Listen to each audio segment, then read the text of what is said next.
Welcome to NASDAQ Trade Talks. I'm your host, Jill Malandrino, Global Markets Reporter at NASDAQ. We're coming to you live from the 86th Annual STA Market Structure Conference in Washington, D.C.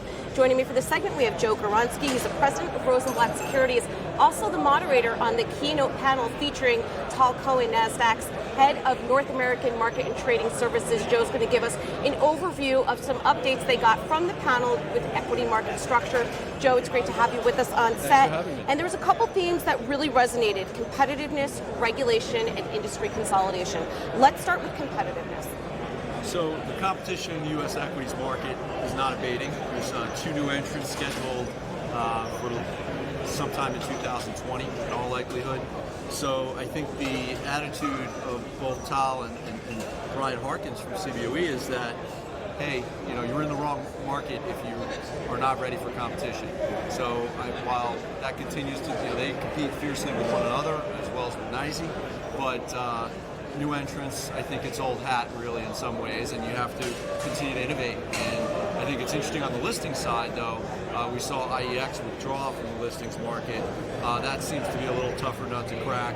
A scale business, a lot of branding at stake, so NASDAQ and New York seem to have a stranglehold on that, even though in theory there's no barriers to entry, but the brands that both sides have make it really hard for someone to break in. So also in 2020, there's a firm called Long-Term Stock Exchange that is talking about being in that business with a bit of a different business model, but we'll see. It's a tough business. Were participants concerned about fragmentation? Well, I mean, it's always a concern, right? We have 13 equity exchanges at this point, tons of off-exchange trading, almost 40% of the market is trading off-exchange, so we always worry about that. But I think because of the fierce competition you have among the exchanges and as well as the brokers, that in the end investors do get great prices. All right, now how about regulation? Because that has really made a global shift in how buy and sell side exchanges conduct their business. Sure, I mean, the regulatory environment has been pretty charged.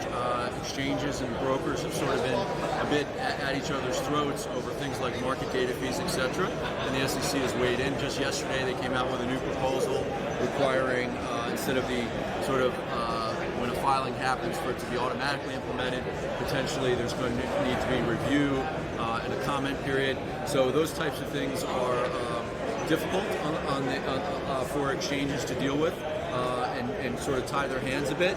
And I think, but on some other things, there's a new ETF rule that just came out. We talked a little bit about on the panel.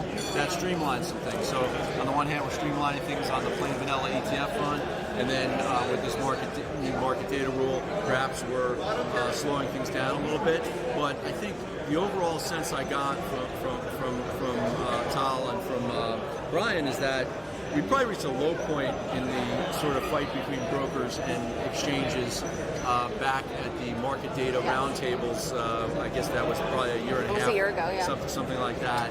And it seems like there's more constructive dialogue on certain things where there's been disagreement, let's say on SIP governance, on market data. It seems like there's more acknowledgement that, okay, maybe we're going to do something, we just have to figure out exactly what that is. So I think the regulatory environment is still pretty tough, and the competitiveness between brokers and exchanges is, but I think there's a bit of a sense that maybe we're getting in a little bit of a better place, and there's more of a constructive dialogue.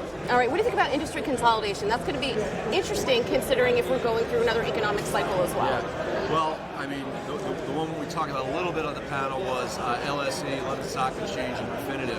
That's interesting because that's a terminal business, that's a market data business. So everyone talks about market data, that's one big driver of exchange profitability, but it's also would get the London Stock Exchange closer to the customer.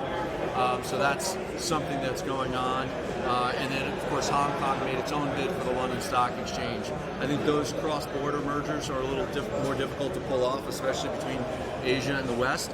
But I think it'll definitely make for exciting times. And I think it was said that basically, if you think about the environment, it's so competitive, it always has been, whether you're thinking about new competitors or you're thinking about consolidation that's happening, you still have to run your business, add value to the customer, automate, come up with new products. Like one of the new things that came out over the past week, Schwab and others cut to zero fees on the retail side.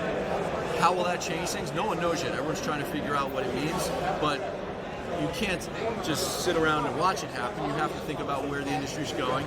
And so there are things like retail liquidity programs that exchanges have that are things that are thinking about the retail side. How is it changing?